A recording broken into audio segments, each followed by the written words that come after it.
नमस्ते दोस्तों, solution cyber में आपका स्वागत है। और बिहार डीएलएड का सेशन 25 से 27 का फॉर्म लाइव आ गया है। लास्ट डेट उसका 22 जनवरी तक है। तो चलिए हम लोग स्टेप बाय स्टेप देखेंगे कैसे हमें इसे अप्लाई करना है, क्या क्या डॉक्यूमेंट लगेगा, ये सब मैं आपको लाइव अप्लाई करके दिखाऊंगा। चलिए, तो सबसे पहले हमें क्रोम पे आ जाना है। क्रोम पे हम सर्च करेंगे बिहार डीएलएड ऑफिशियल वेबसाइट। ये आपको इस वेबसाइट पे लेके आ जाएगा।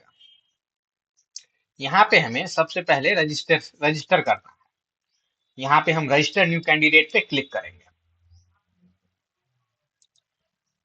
यहाँ रजिस्टर न्यू कैंडिडेट पे क्लिक करने के बाद आपका नाम, ईमेल आईडी, मोबाइल नंबर और पासवर्ड ये खुद से आपको बनाना पड़ेगा। इतना चीज आपको फिल कर देना है। उसके बाद आप रजिस्टर पे क्लिक करेंगे तो आपको एक ओटीपी आएगा। ओटीपी देने के बाद आप आराम से लॉगिन कर सकते हैं। जब लॉगिन करेंगे आप, जैसे कि मैंने रजिस्टर किया हुआ है, तो चलिए मैं लॉगिन करता हूँ।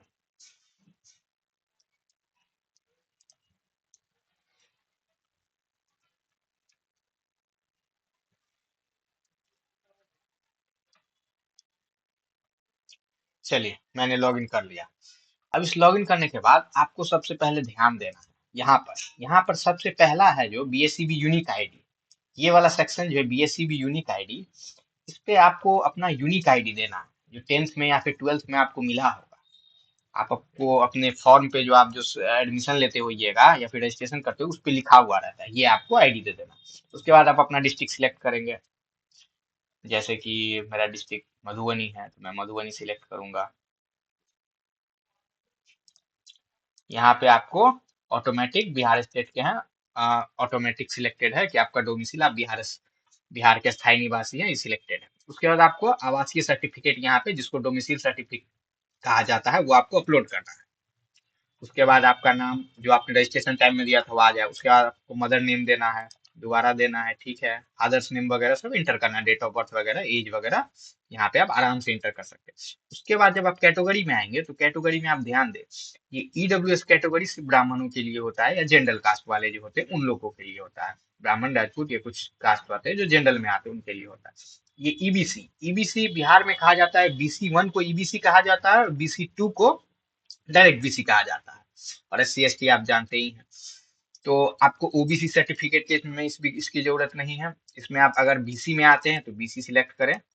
यहाँ पे आप दोबारा से बीसी सिलेक्ट करें, आपका कास्ट सर्टिफिकेट अपलोड कर दें, आप जिस भी कैटेगरी में आते हैं। अगर आप डिसेबल हैं, मतलब अगर आप अपंग हैं, तो इसे यस करें, नहीं तो नो कर दें। चलिए आगे बढ़ेंगे। ये दोनों ऑप्शन आप देख के पढ़ के, एक्स डिफेंस पर्सन के लिए है और एक अनमैरिड डॉटर वगैरह ये सब के लिए। बाकी आप, अगर आपने उर्दू लिया हुआ है 12th में, तो आप इसे यस करें, अन्यथा नो कर दें। उसके बाद आप फैकल्टी चूज करेंगे, आपका 12th में क्या था वो सब चूज करने के बाद, और आपने इसमें ये है कि इस बार अपियरिंग वाला भी एग्जाम दे सकता है, तो आप अपियरिंग वाले में भी सिलेक्ट कर लें। या 12th 2025 में आप एग्जाम देने वाले हैं 12th के, तब भी आप फॉर्म भर सकते हैं। तो देखिए यहाँ पर, अगर आप एग्जाम पास हैं, अगर यस करते हैं, तो आप 10th 12th दोनों का डिटेल देना पड़ेगा आपको। अगर आप नो करते हैं तो अपियरिंग पे यस करके उसके बाद आपको सिर्फ मैट्रिक का डिटेल देना पड़ेगा। चलिए आगे आप एड्रेस फिल करेंगे, सेम यहाँ पे टिक लगा देंगे तो परमानेंट और कॉरेस्पॉन्डेंस सेम हो जाएगा। उसके बाद आधार डिक्लेरेशन पे क्लिक करेंगे। यहाँ पे फिर आप अपना फोटो और सिग्नेचर अपलोड करेंगे। फोटो सिग्नेचर अपलोड करने के बाद आप सेव पे क्लिक करेंगे और आगे पेमेंट कटेगा और कुछ नहीं। पेमेंट कटेगा और आपका एप्लीकेशन फॉर्म प्रिंट हो जाएगा सबमिट करने के बाद। बस इतना ही था। वीडियो अच्छा लगा हो या कोई चीज के बारे में कुछ पूछना आपको तो कमेंट में पूछ सकते हैं आप। वीडियो अच्छा लगा हो तो चैनल को लाइक कीजिए, सब्सक्राइब कीजिए। धन्यवाद।